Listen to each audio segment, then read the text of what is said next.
Selamat malam, jemaat Tuhan yang terkasih. Kita berjumpa kembali dalam program Mesbah Keluarga. Untuk itu, mari kita siapkan hati kita. Kita siapkan anggota keluarga kita untuk menaikkan mesbah keluarga kita. Untuk itu, mari kita angkat satu pujian, Kuduslah Tuhan. Ya Yesus, kami datang di hadapan-Mu Tuhan, membawa korban syukur kami pada malam hari ini Tuhan, sebagai ungkapan rasa terima kasih kami Tuhan atas semua kebaikan Tuhan, atas pemeliharaan Tuhan, atas kasih-Mu dan berkat-Mu yang selalu melimpah dalam kehidupan kami Tuhan. Haleluya Yesus.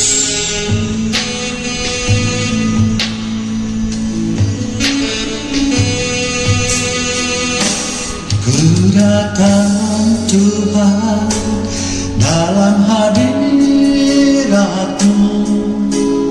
berhiaskan kekudusan. Seluruh surga sujud menyembah-Mu. Ku tersungkur dan berseru, ku datang Tuhan dalam hadirat-Mu, berhiaskan kekudusan. Amin. Seluruh surga sujud menyembah-Mu. Ku tersungkur dan berseru, Kudus, kuduslah, kuduslah Tuhan, Allah semesta alam. Kudus, kuduslah, kuduslah Tuhan, surga bumi menyembah-Mu. Biarlah seluruh umat-Mu Tuhan dan seluruh penghuni surga, para malaikat turut menyembah Engkau yang begitu mulia Tuhan. Terima kasih Tuhan atas semua kebaikan Tuhan. Kuduslah Engkau Tuhan. Mari kita lebih bersungguh-sungguh lagi untuk menaikkan pujian ini.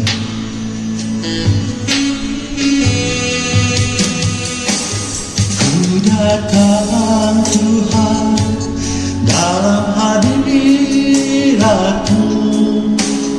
berhiaskan kekudusan. Amin. Seluruh surga sujud menyembah-Mu. Ku tersungkur dan berseru. Mari kita angkat tangan kita.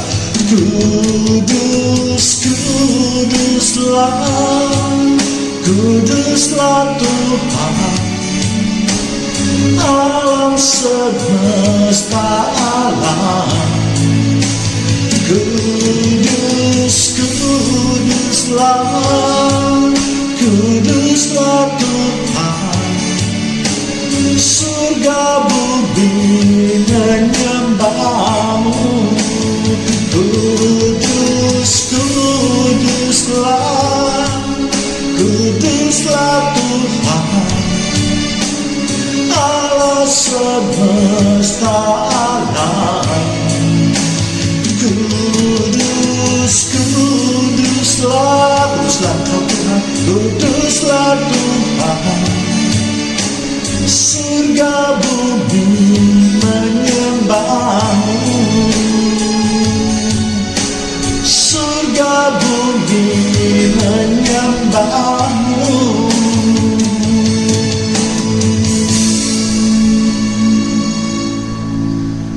Kami mau lebih dalam lagi Tuhan.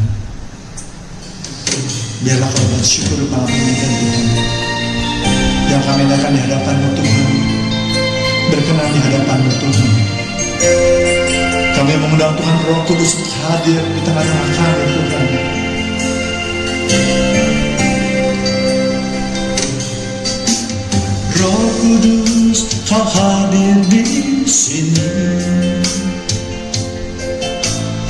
Roh Kudus, ku mengasihimu.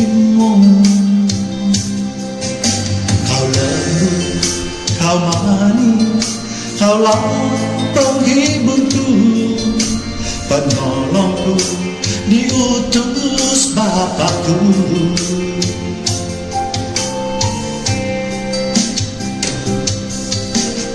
Roh Kudus, kau hadir di sini, amin. Roh Kudus, ku mengasihimu. Kau yang lembut, kau lembut, kau manis, kaulah penghiburku, penolongku, diutus Bapakku. Ku buka hati untuk Roh-Mu Tuhan, ku buka hati menyembah-Mu Yesus. Jamahlah kami, penuhi kami dengan kuasa Allah Maha Tinggi. Biarlah malam ini Tuhan, Roh Kudus, kami boleh merasakan jamahan, agar kami dapat merasakan kehadiran-Mu Tuhan Roh Kudus.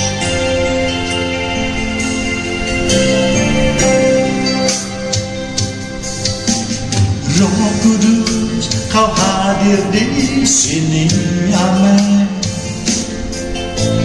Roh Kudus, ku mengasihimu.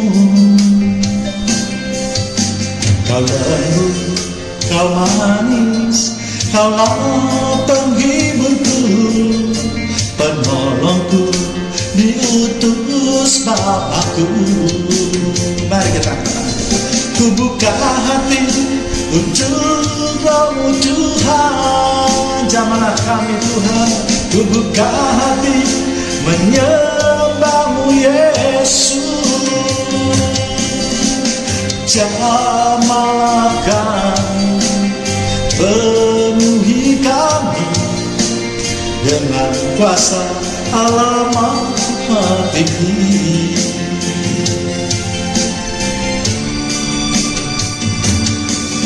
Ku buka hati untuk Roh-Mu Tuhan, ku buka hati menyembah-Mu Yesus. Jamahlah kami, penuhi kami dengan kuasa Allah Maha Tinggi. Jamahlah kami, penuhi kami dengan kuasa Allah Maha Tinggi. Shalom, selamat malam jemaat Tuhan yang terkasih. Kita berjumpa kembali dalam program Mesbah Keluarga yang khusus membahas mengenai pendalaman Alkitab. Dan pada malam hari ini kita sama-sama akan belajar suatu topik yang saya beri judul, benarkah Yesus adalah penjelmaan dari Mikael? Ya. Namun sebelum kita membahas mengenai topik ini, ada baiknya kita terlebih dahulu berdoa. Mari kita angkat tangan kita. Terima kasih Tuhan atas penyertaan Tuhan sepanjang hari ini dan sepanjang hidup kami Tuhan. Engkau sungguh Allah yang baik Tuhan, yang selalu melindungi dan memberkati kehidupan kami Tuhan. Malam ini kami mau menyiapkan hati kami untuk mendengarkan sabda-Mu Tuhan. Urapi kami yang hadir mengikuti ibadah pada malam hari ini Tuhan. Teristimewa hamba-Mu yang akan memberitakan firman Tuhan. Sebab tanpa urapan-Mu, hamba-Mu yang hina ini tidak dapat berbuat apa-apa. Dalam nama Tuhan Yesus Kristus, kami sudah berdoa dan mengucapkan syukur. Mari sama-sama yang siap untuk menyambut firman Tuhan kita katakan amin. Shalom, sekali lagi jemaat Tuhan yang terkasih. Baik, sekarang kita akan membahas mengenai topik kita malam ini. Ya, judul dari pemberitaan firman Tuhan ini adalah jawaban dari ajaran sesat saksi Yehova yang mengatakan bahwa Yesus adalah penjelmaan dari malaikat Mikael. Benarkah ajaran mereka itu? Mungkin ada jemaat Tuhan yang berpikir, kenapa sih saya seringkali membawakan firman Tuhan untuk mengupas tuntas ajaran sesat saksi Yehova ini? Biarkan saja mereka dengan ajaran mereka sendiri. Ya, mungkin ada yang berpikiran seperti itu ya. Dan tentu sebagai jawabannya, saya ingin menjelaskan bahwa pemberitaan firman Tuhan itu mengandung 4 unsur yang harus dipenuhi. Ya, jadi kalau ada suatu pemberitaan firman Tuhan yang tidak memenuhi keempat unsur ini, maka pemberitaan firman itu adalah sia-sia, atau bahkan boleh dikatakan itu bukanlah firman Tuhan. Mari kita lihat di 2 Timotius 3 ayat 16 yang sudah sangat sering kali dikutip ya. Segala tulisan yang diilhamkan Allah memang bermanfaat untuk mengajar, untuk menyatakan kesalahan, untuk memperbaiki kelakuan, dan untuk mendidik orang dalam kebenaran ya. Karena ini adalah firman Tuhan yang harus dijalankan, maka saya sebagai pembawa firman wajib untuk meluruskan segala sesuatu yang saya anggap tidak benar atau tidak sesuai berdasarkan ajaran Alkitab. Jadi dalam rangka inilah maka saya seringkali memberikan pencerahan mengenai pengajaran-pengajaran yang tidak benar atau bahkan boleh dikatakan sesat, yang tidak sesuai dengan ajaran pada Alkitab dan seterusnya ya. Di samping itu tentu masih ada ayat lain yang menyatakan bahwa kita harus bertanggung jawab atas orang berdosa kalau kita tidak menegurnya. Kalau kita tahu orang itu berdosa, kita tidak menasihati, kita tidak memberitahu, maka itu kita dianggap turut mengambil bagian. Mari kita lihat ayatnya, yaitu di Yehezkiel ayat 33 pasal 33 ayat 8. Kalau aku berfirman kepada orang jahat, hai orang jahat, engkau pasti mati, dan engkau tidak berkata apa-apa untuk memperingatkan orang jahat itu supaya bertobat dari hidupnya. Orang jahat itu akan mati dalam kesalahannya, tetapi aku akan menuntut pertanggungjawab atas nyawanya daripadamu. Jadi jemaat Tuhan terkasih, hati-hati sekali dengan pengenalan atau menjalankan firman Tuhan yang sudah sering kali saya kutip atau oleh hamba Tuhan yang lain juga dikutip di Hosea 4 ayat 6 itu ya. Kurangnya pengenalan akan Tuhan itu akan menyebabkan umatnya binasa. Ya, janganlah kita mengetahui firman Tuhan itu tanggung-tanggung, tidak tahu secara tuntas, hanya setengah-setengah. Nah, pengenalan yang semacam inilah yang menyebabkan kita bisa binasa. Oleh sebab itu, saya tidak henti-henti terus-menerus mengingatkan kepada jemaat Tuhan yang terkasih agar pengajaran yang benar. Ya, kita tahu bahwa firman Tuhan itu adalah memberikan asupan kepada roh kita. Jadi kalau asupan itu ada asupan yang rusak, asupan yang beracun, bagaimana roh kita bisa tumbuh? Roh kita tidak akan tumbuh, bahkan roh kita akan mati. Sama seperti kita, tubuh jasmani ini. Kalau tubuh kita ini diberikan makanan yang beracun setiap hari, maka akan mati jasmaninya. Ya, jadi hati-hati sedikit ya, jangan kita mengacukan firman Tuhan, menganggap bahwa yang penting kita, tidak boleh ya. Nanti akan saya kupas lagi beberapa alasan yang lain. Jadi kalau kita tahu kalau ada orang berdosa, namun kita tidak menegur atau menasehatinya atau membiarkannya atau tidak melakukan apapun juga, maka firman Tuhan mengatakan bahwa orang berdosa itu pasti mati. Tetapi ada tetapinya, Tuhan akan menuntut pertanggungjawaban kita atas darahnya atau atas nyawanya itu. Jadi berat ya. jemaat Tuhan yang terkasih, kalau kita acuh aja terhadap orang yang berdosa, kita itu nanti bisa dituntut. Jadi jangan anggap kalau kita yang penting berbuat baik, kita sudah berusaha menjalankan firman Tuhan sesuai dengan apa yang menjadi kewajiban kita, yang fokusnya hanya sentralnya kepada kita saja, dengan mengacuhkan orang lain, lalu kita menganggap seakan-akan itu sudah baik, sudah benar, sudah bagus, kita pasti masuk dalam kerajaan surga. Oh, belum tentu, jemaat Tuhan yang terkasih. Karena ayat di Yesaya tadi 33 ayat 8 mengatakan, ya, kita akan dituntut pertanggungjawabannya kalau kita tidak menegur, kalau tidak memberitahukan, atau kita membiarkan mereka melakukan hal tersebut. Ya, inilah alasan saya mengapa saya terus-menerus mengingatkan supaya juga diantara jemaat Tuhan yang terkasih jangan sampai juga jatuh ke dalam dosa. Dan yang paling penting adalah pemberitaan firman ini harus dapat menjadi pedoman bagi kehidupan umatnya, bagi jemaat Tuhan yang terkasih untuk mencapai keselamatan. Jadi firman Tuhan itu bukan hanya berupa cerita dongeng-dongeng belaka, ya, yang kita dengar, yang masuk kiri buang kanan, yang masuk kanan buang kiri, atau seperti nonton film di bioskop.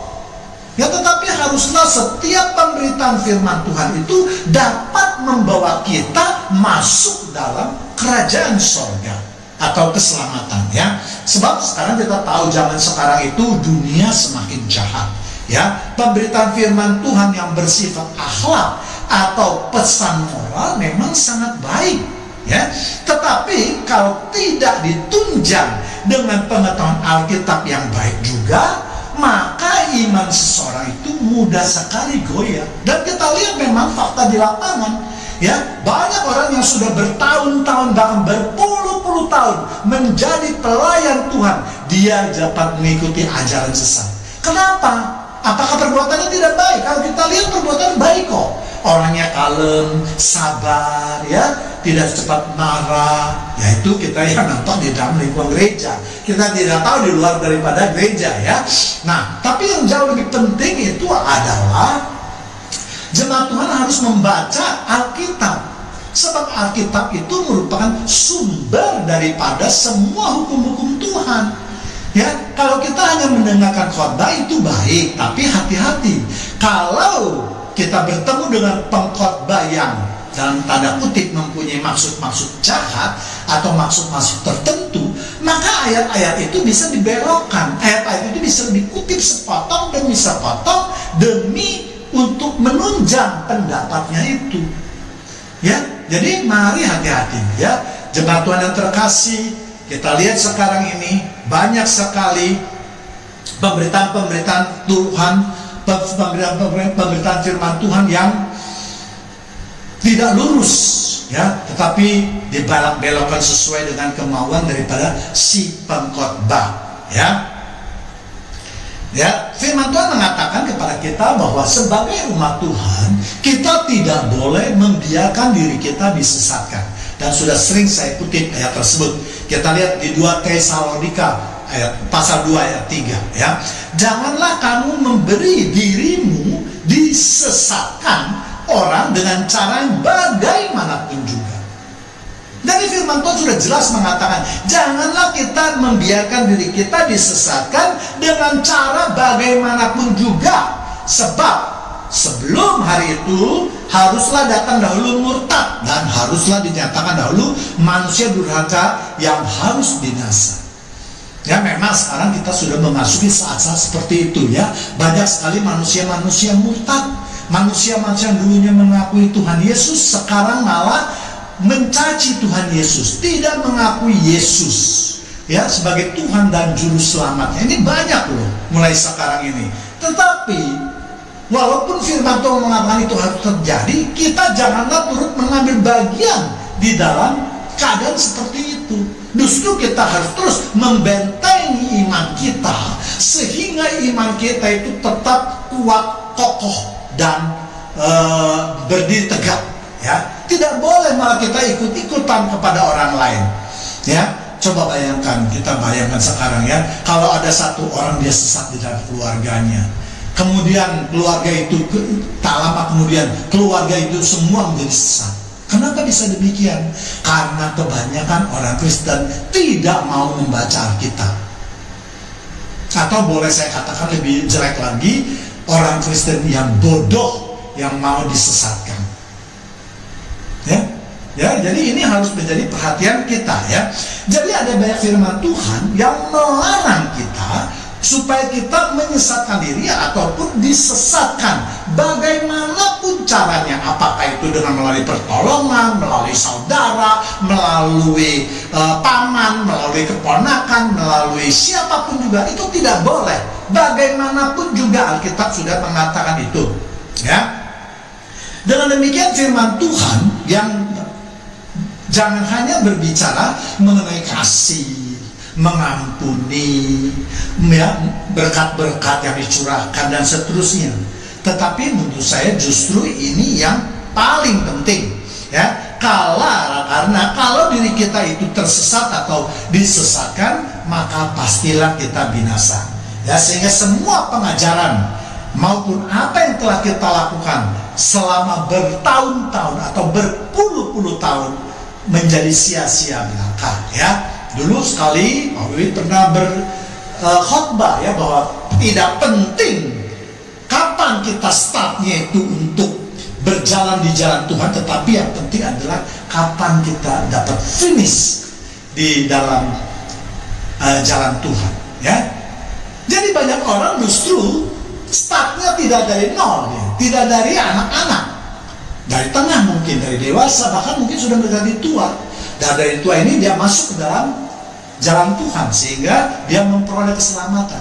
Tetapi banyak sekali orang-orang Kristen yang bodoh, dari kecilnya sudah Kristen, sudah berada di jalan Tuhan, sudah setengah jalan lewat, lalu malah murtad, lalu malah menjadi penyesat, lalu bisa disesatkan, sehingga sisa hidupnya itu berada di luar jalan Tuhan. Apa akibatnya? Kalian justru masuk ke dalam neraka. Sayang sekali, jalan yang sudah begitu panjang, yang sudah dilakukan begitu lama, begitu baik, terbuang dengan sia-sia. Ini yang saya maksudkan ya. Ya, sekarang ini kita tahu bahwa tidak hanya di Indonesia yang banyak atau ada ajaran-ajaran sesat, tetapi justru di negara Tiongkok yang belum lama agama Kristen masuk di sana juga banyak penyesatnya ya. Kita tahu bahkan mereka juga sudah mulai masuk ke Indonesia dengan mempergunakan pengajaran gereja Tuhan yang Maha Kuasa, di mana mereka menganggap Yesus telah menjelma menjadi seorang perempuan ya. Juga di Korea sama ya. Jadi jemaat Tuhan, hati-hati kita sekarang ini ya, menghadapi yang kita sebut dengan dunia yang makin jahat. Dunia makin jahat bukan hanya karena kriminal, karena peperangan.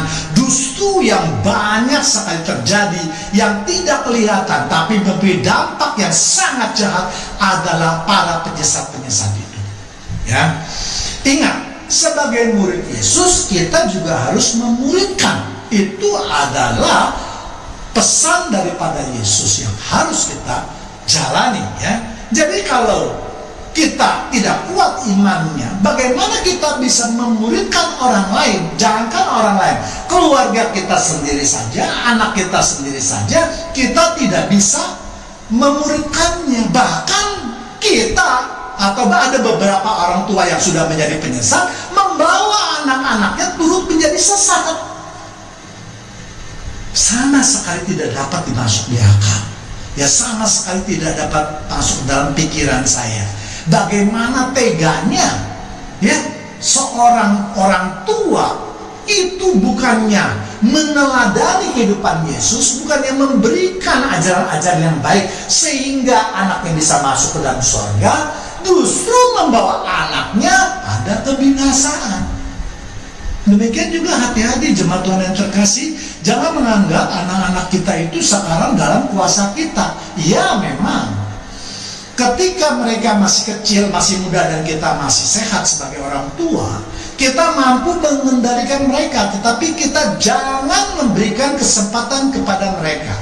Kalau kita memberi memberikan anak kita kesempatan untuk disesatkan, ketika kita sudah tidak berdaya lagi, maka dia akan mendoktrin, memaksakan kita sebagai orang tuanya untuk disesatkan. Dan ini juga saya lihat sudah terjadi. Hati-hati jemaat Tuhan yang terkasih ya. Jadi jangan menganggap remeh kalau ada salah satu anggota keluarga kita itu menjadi penyesat. Biarlah sudah, yang penting anak kita ada 3, yang 1 sesat, nggak apa-apa. Hati-hati ya. Bisa jadi satu keluarga itu akan sesat, bisa jadi satu keluarga besar itu akan menjadi penyesat. Sebabnya apa? Ya itu kembali ya, penguasaan Alkitabnya sangat lemah, tidak mau membaca Alkitab. Kalaupun membaca Alkitab, maunya mendengar aja dari pendetanya. Kalau pendeta memberikan racun, ya dia terima aja. Tidak pernah difikirkan apakah khotbah itu sesuai dengan firman Tuhan. Dan dia nggak punya tolak ukur karena dia tidak membaca Alkitab. Ya, jadi itulah beberapa alasan daripada saya mengapa akhir-akhir ini saya terus menerus memberikan peringatan-peringatan atau signal-signal buat jemaat Tuhan yang terkasih agar jangan menganggap remeh para penyesat ini. Ya, baik, kita akan memulai pembahasan firman Tuhan pada malam hari. Yang pertama yaitu malam ini salah satu ajaran daripada saksi Yehova mengatakan bahwa Yesus adalah penjelmaan daripada malaikat Mikael. Ya, mereka tidak pernah mengeluarkan satu ayat pun yang untuk menunjang pendapat mereka. Ya, mereka hanya mengambil kesimpulan dari sebuah nama. Ya, nama Mikael yang berarti siapa seperti Allah. Ya, jadi dianggap siapa seperti Allah berarti dia bukan Allah gitu loh. Ya, mereka tidak mau melihat latar belakang sepak terjang ataupun kejadian-kejadian yang dilakukan oleh Mikael. Apakah memang Mikael mempunyai kemiripan dengan Yesus yang adalah Allah? Jadi kita jangan hanya berfokus pada satu titik saja atau satu kata saja, satu kalimat saja, tetapi kita diberikan otak oleh Tuhan, pemikiran oleh Tuhan untuk berpikir, untuk mencerna bagaimana statement-statement atau pernyataan-pernyataan yang telah dikemukakan oleh seseorang misalnya ya.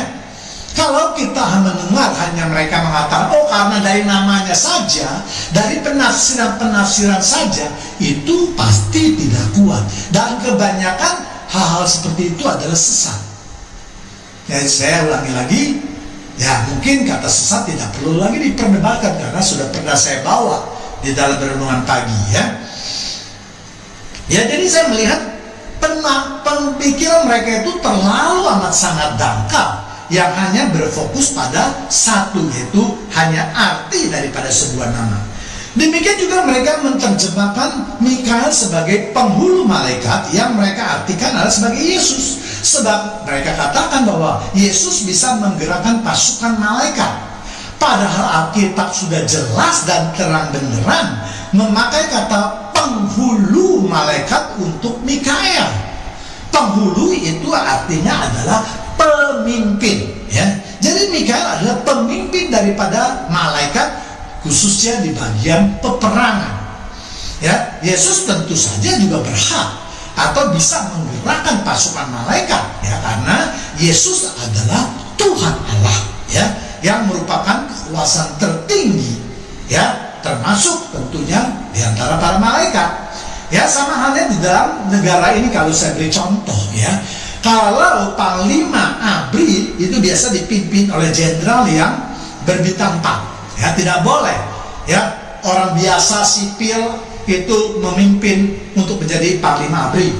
Tetapi presiden mungkin saja berasal dari kalangan sipil, seperti sekarang kita lihat itu Bapak Joko Widodo, dia orang sipil ya, tetapi dia merupakan Panglima Angkatan Perang bagi negara Indonesia, Panglima tertinggi.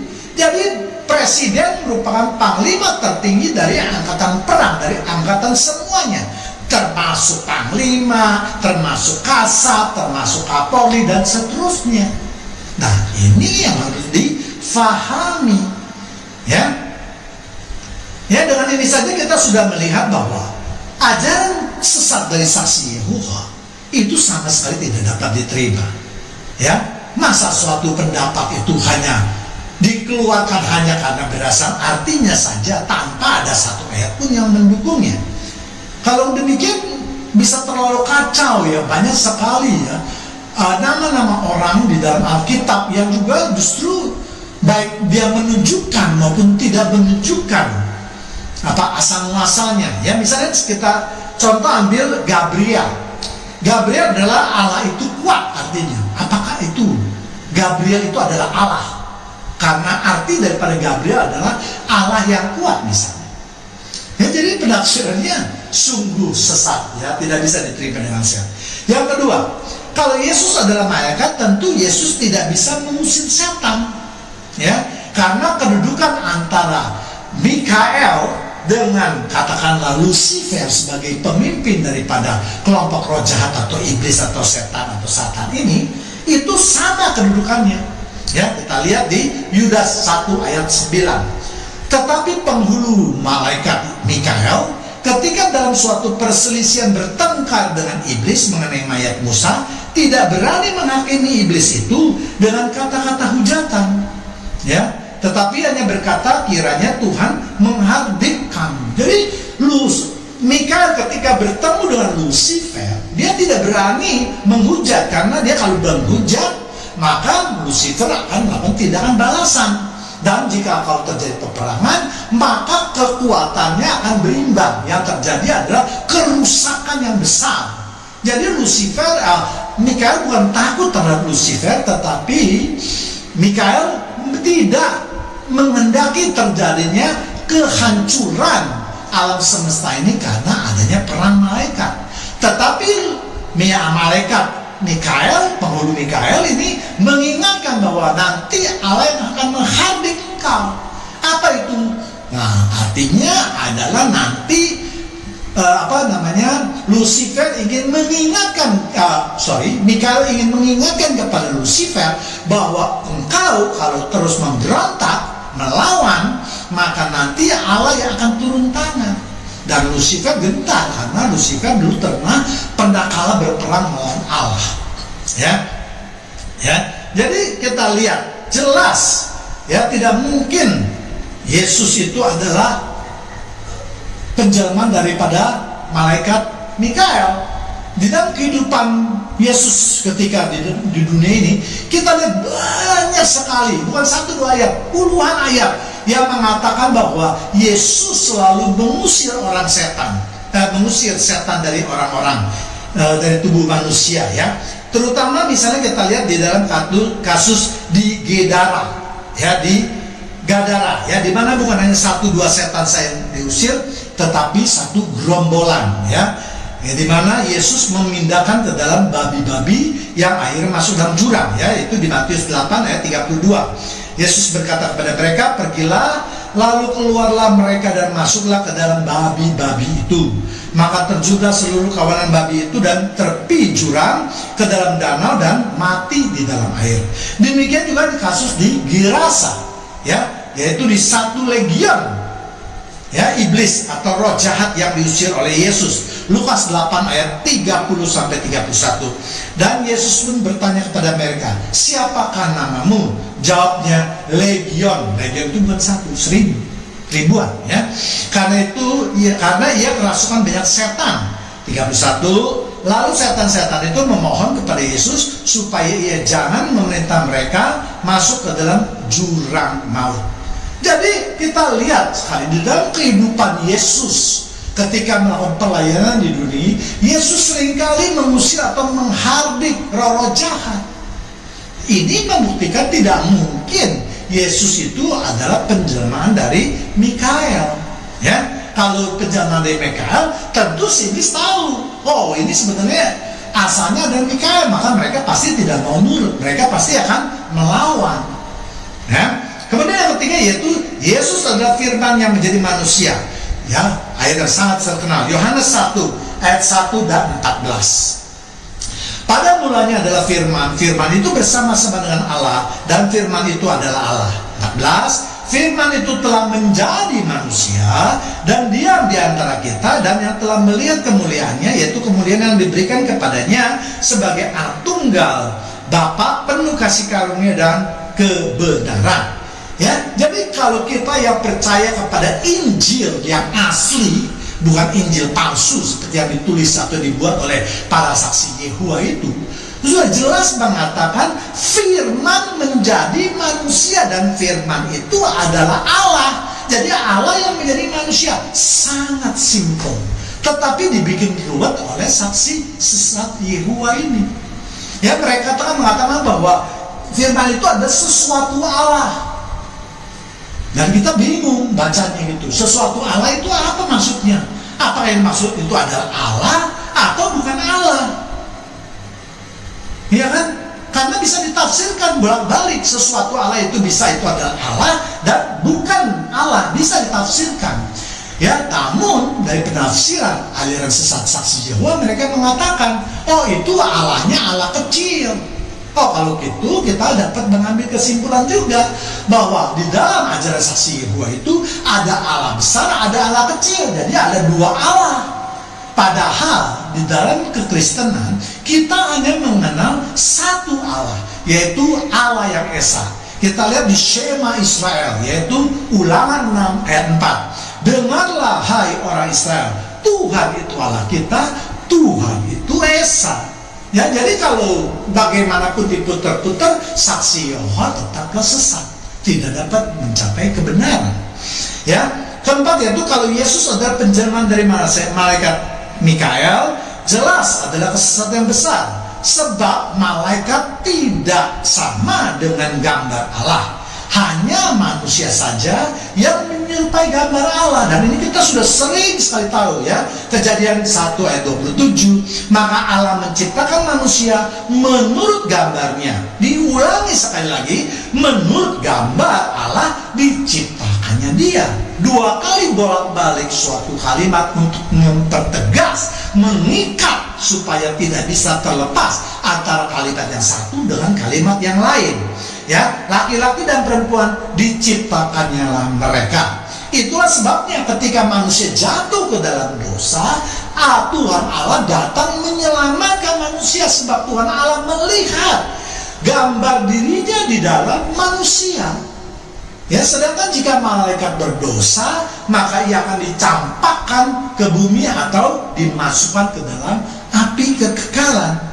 Ya, jadi jelas ada perbedaan antara malaikat dan manusia di mata Tuhan. Ya, yang kelima, kalau Yesus adalah malaikat, maka Yesus tidak boleh menerima penyembahan dari siapapun juga. Keluaran 20 ayat 5, jangan sujud menyembah kepadanya atau beribadah kepadanya, sebab aku Tuhan Allahmu adalah Allah yang cemburu, yang membalaskan kesalahan bapa kepada anak-anaknya, kepada keturunan yang ketiga dan keempat dari orang-orang yang membenci aku. Jadi sejak dari hukum Taurat yang pertama, sejak 10 perintah Allah itu diturunkan kepada Musa, Tuhan sudah hanya menjelaskan, menegaskan bahwa hanya Allah saja yang boleh disembah. Dan bangsa Israel tentu sudah sangat mengerti dan sangat patuh terhadap perintah ini, karena ketika mereka melakukan, mereka sudah banyak merasakan betapa pahit kehidupan mereka ketika mereka dihajar oleh Tuhan. Ya, kita juga lihat di kitab Wahyu ketika Yohanes tersungkur dan hendak menyembah karena Yohanes tidak mengetahui siapa yang ada di depannya itu, maka malaikat menolak penyembahan tersebut. Ya, Wahyu 19 ayat 10, maka tersungkurlah aku di depan kakinya untuk menyembah dia, tetapi dia berkata kepadaku, janganlah berbuat demikian, aku adalah hamba sama dengan engkau dan saudara-saudaramu yang memiliki kesaksian Yesus, sembahlah Allah, karena kesaksian Yesus adalah roh nubuat. Ya, jadi kita tahu kalau Yesus itu adalah penjelmaan daripada malaikat, maka malaikat pasti Yesus akan menolak ketika disembah. Tetapi dalam kenyataannya, kalau kita baca di kitab Perjanjian Baru, ratusan ayat yang menyatakan bahwa Yesus menerima penyembahan dari orang-orang, baik orang-orang yang pernah ditolong, diberkati, disembuhkan penyakit, dan seterusnya. Ya, dan Yesus tidak pernah menolak penyembahan mereka. Inilah membuktikan bahwa Yesus itu adalah Allah yang menjelma menjadi manusia. Ya, kalau mau lebih jelas lagi dapat saya bagi atas 4 kelompok, yaitu misalnya sejak kelahiran, ya Yesus menerima penyembahan. Matius 2 ayat 2. Dan bertanya-tanyalah, di manakah dia, raja orang Yahudi yang baru dilahirkan itu? Kami telah melihat bintangnya di timur, dan kami datang untuk menyembah dia. Ya, jadi ketika Yesus baru lahir di dunia ini saja, manusia-manusia yang ingin mengunjungi dia, yaitu orang-orang Majus, sudah bertekad untuk datang dan menyembah di hadapannya, karena tahu bahwa ini kelahiran bukan kelahiran manusia biasa, tapi kelahiran yang luar biasa. Kemudian disembah oleh manusia. Matius 8 ayat 2. Maka datanglah seorang sakit kusta kepadanya, lalu sujud menyembah dia dan berkata, Tuhan, jika Tuhan mau, Tuhan dapat mentahirkan aku. Ya, jadi banyak sekali bangsa Yahudi atau bangsa Israel yang datang dan menyembah Yesus, terutama yang tadi yang saya sebutkan, mereka yang telah mendapatkan berkat daripada Tuhan Yesus. Kemudian bahkan Yesus disembah oleh iblis. Markus 5 ayat 6. Ketika ia melihat Yesus dari jauh, berlarilah ia mendapatkannya lalu menyembah dia. 7. Dan dengan keras ia berteriak, apa urusanmu dengan aku? Hai anak Yesus, anak Allah yang maha tinggi, demi Allah jangan siksaku. Padahal kita tahu iblis itu adalah pendusta. Iblis dapat melihat karena dia adalah makhluk kekal, dapat melihat siapa sebenarnya yang berada di belakang seseorang itu, ya kan? Jadi makanya Yesus walaupun tampaknya sebagai manusia, jasadnya sebagai jasmani sebagai manusia, tetapi iblis tahu roh Yesus itu adalah roh Allah. Untuk itu tadi dikatakan bahwa mereka mendapatkannya lalu menyembah dia. Ya. Kemudian disembah oleh para malaikat. Ibrani 1 ayat 6. Dan ketika ia membawa pula anaknya yang sulung ke dunia, ia berkata, semua malaikat Allah harus menyembah dia. Jadi Allah Bapa menginstruksikan kepada seluruh malaikat harus menyembah Yesus. Ya, jadi kita lihat bahwa semua makhluk hidup yang ada di alam semesta ini ternyata menyembah Yesus.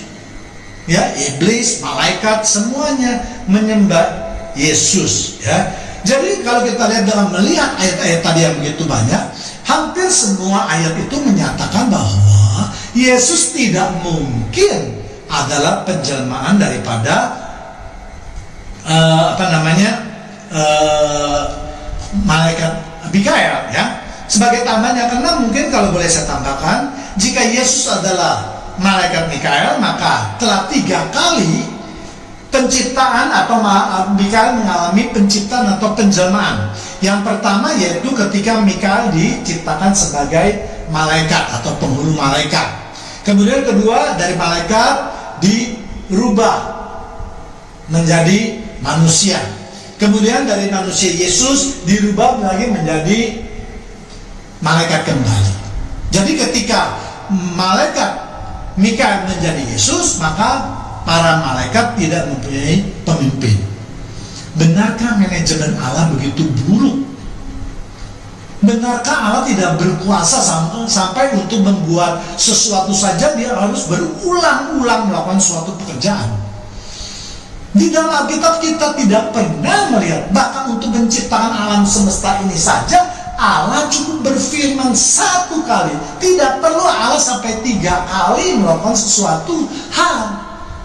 Ya, itu menyatakan bahwa mungkin Allahnya orang saksi Yehova, aliran sesat saksi Yehova itu berbeda dengan Allah orang Kristen. Kalau Allah, saya mengenal Allah yang saya sembah, itu sangat berkuasa. Tidak perlu Allah sampai 3 kali melakukan suatu hal untuk melakukan suatu perbuatan. Cukup 1 kali saja. Ya. Demikianlah pemikiran-pemikiran saksi Yehova yang perlu kita bantah, yang perlu kita tolak, karena itu tidak sama sekali tidak sesuai dengan firman Tuhan, ya. Inilah maksud daripada pemberitaan firman Tuhan, agar kita jangan mudah disesatkan, sebab seringkali pengikut saksi Yehova ini memang mendapatkan pengajaran yang khusus untuk menyerang iman orang-orang percaya. Ya, mereka jarang sekali menerima khotbah-khotbah yang bersifat pesan-pesan moral, ya, tetapi lebih banyak membekali orang-orang tersebut untuk menyerang iman orang. Makanya kalau jemaat Tuhan yang terkasih yang tidak memperkuat imannya dengan pengetahuan Alkitab, itu mudah sekali goyah. Ya, diserang begini langsung goyah, nggak bisa jawab. Kalau udah nggak bisa jawab, dia terus mendesak, akhirnya menyerah. Nah, kalau sudah menyerah berarti dia sudah ikut aliran sesat, ya. Jadi inilah kalau menurut saya yang terpenting, agar kita setelah menerima kebenaran firman Tuhan, iman kita harus benar-benar kokoh, ya. Dan akhirnya pengajaran-pengajaran yang bersifat moral, pesan moral itu dapat kita praktekkan di dalam kehidupan kita. Demikianlah program Mesbah Keluarga kali ini. Sebelum mengakhirinya, mari kita berdoa terlebih dahulu. Bapa yang ada di sorga, terima kasih kalau pada malam hari ini kami boleh menerima kebenaran firman-Mu yang menguatkan iman percaya kami melalui Mesbah Keluarga ini. Biarlah pemberitaan firman ini dapat terus berjalan sesuai dengan kehendak-Mu, sehingga makin sedikit mereka yang dapat disesatkan. Terima kasih Bapa yang di surga, terima kasih Tuhan Yesus, terima kasih Tuhan Roh Kudus. Mari sama-sama yang sudah diberkati kita katakan amin. Ya Yesus, kami sudah mendengarkan kebenaran firman-Mu Tuhan. Kini saatnya kami tetap Tuhan mengarahkan hati kami Tuhan untuk meninggikan nama-Mu Tuhan. Apa yang kau alami kini mungkin tak dapat engkau mengerti. Satu hal tanamkan di hati, indah semua yang Tuhan beri.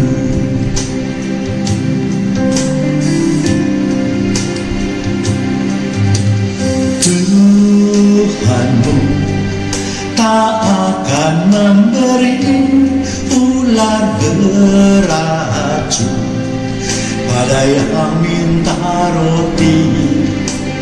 Cobaan yang engkau alami tak melebihi kekuatanmu. Tangan Tuhan sedang merendam suatu karya yang agung mulia.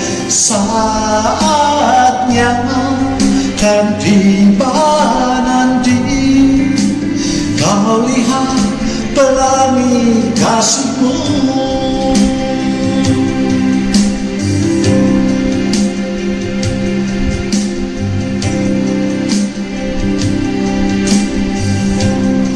Ajar kami terus Tuhan. Tuhanmu tak akan memberi ular beracun pada yang minta roti.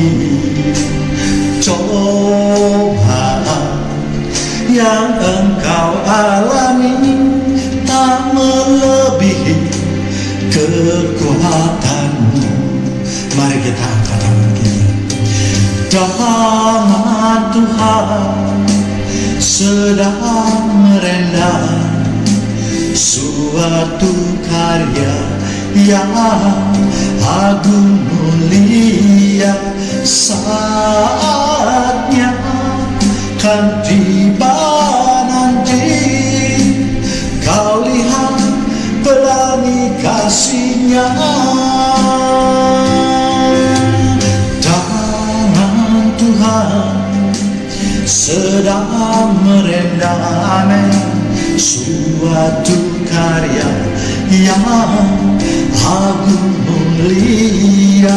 Saatnya kan tiba nanti, kau lihat pelangi kasih-Nya.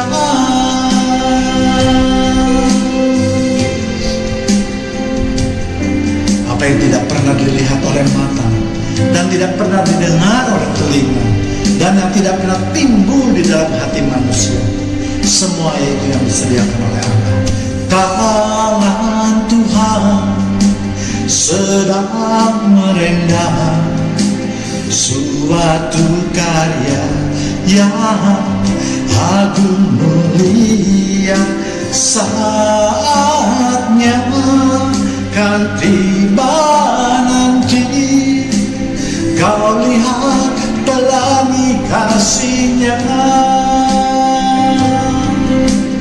kau lihat pelangi kasih-Nya, kau lihat pelangi kasih-Nya.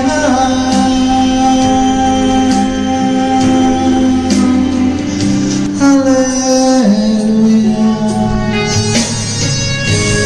Kami tahu Tuhan, kuasa-Mu terlebih besar dari apapun yang ada di hadapan semesta alam.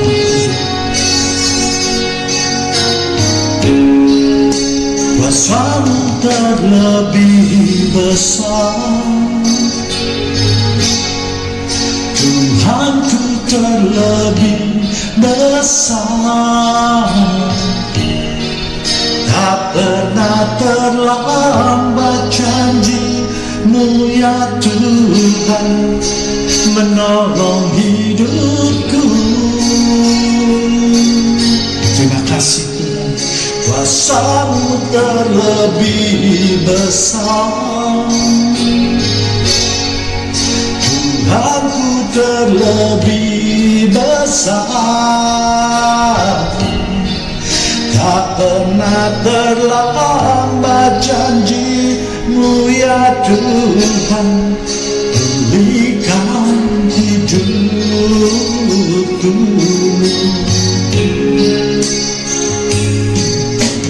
Hanya Kau Tuhan penolongku, Kau setia,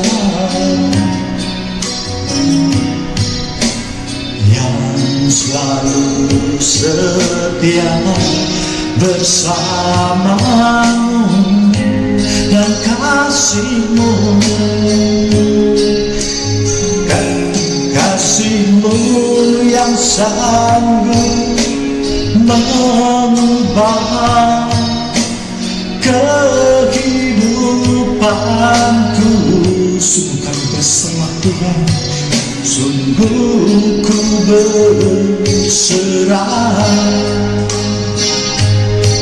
sungguh ku percaya, kuasa-Mu terlebih besar, Tuhanku terlebih besar. Tak pernah terlambat janji-Mu ya Tuhan, menolong hidupku. Kuasa-Mu, kuasa-Mu terlebih besar. Amin. Tuhanku terlebih besar, tak pernah terlambat janji-Mu ya Tuhan, pulihkan hidupku.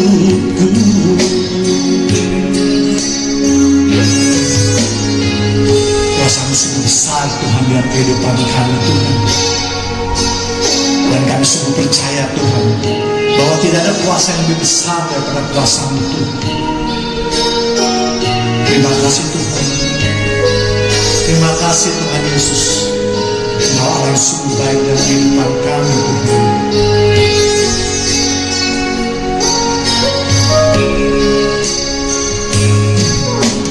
Hanya Kau Tuhan penolongku, Kau setia,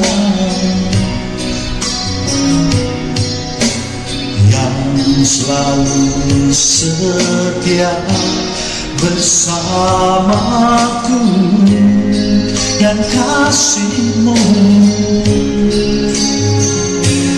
kasih-Mu yang sanggup mengubah kehidupanku.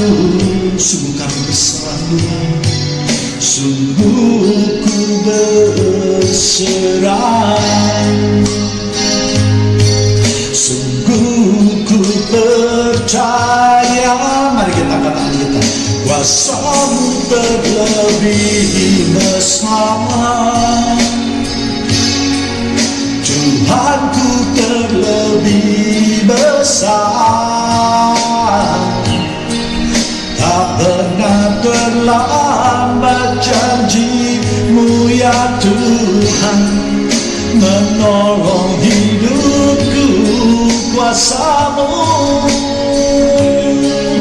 kuasa-Mu terlebih besar, Tuhanku yang lebih besar, Tuhanku terlebih besar. Tak pernah terlambat janji-Mu ya Tuhan, pulihkan hidupku. Ku percaya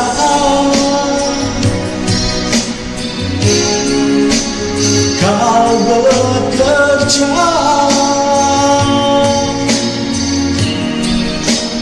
mendatangkan kebaikan di hidupku. Ku percaya, ku percaya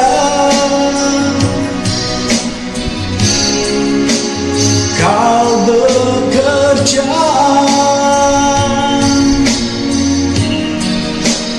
mendatangkan kebaikan,